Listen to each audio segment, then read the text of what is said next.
বাঙালিরা এত খাদ্যরসিক, সে কিন্তু সবজির খোসাটাকেও এমনভাবে রেঁধে খাবে যে মনেই হবে না এটা কোনো ফেলার জিনিস ছিল।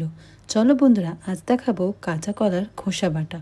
প্রথমে কলার খোসাগুলো ভালো করে ধুয়ে কেটে নাও, সাথে গরম জলে নুন দিয়ে খোসাগুলো সেদ্ধ করে নাও। একটু ঠান্ডা হয়ে গেলে পেস্ট বানিয়ে নাও। অনেকে আছেন যারা এরম বাটা দিয়ে শুধু শুধু ভাত খেয়ে নেয়, তাদের জন্য কিন্তু ভিডিওটা স্পেশালি বানানো হয়েছে। এবার কড়াইতে তেল গরম করে এতে শুকনো লঙ্কা ভেজে নাও। এবার তুলে নিয়ে কড়াইতে একটু তেল দিয়ে কালো জিরে, রসুন কুচি আর সবুজ লঙ্কা একটু ফ্রাই করে নাও। এগুলো ভাজা হয়ে গেলে বাটাটা দিয়ে নাড়াচাড়া করো। তেল ছেড়ে দিলে অ্যাড করো হলুদ, লঙ্কা, ধনে গুঁড়ো আর সাথে স্বাদ মতো নুন আর চিনি।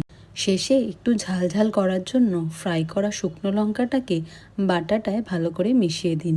বেশ ঝাল আর টেস্টি কাঁচা কলার খোসা বাটা রেডি।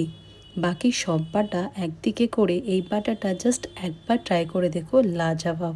যারা বাটা খেতে ভালোবাসো আর এই ভিডিওটা ভালো লেগেছে তোমাদের, তা রেসিপিটিতে লাইক আর চ্যানেলে সাবস্ক্রাইব, ফলো আর ভিডিওটি শেয়ার করো কিন্তু।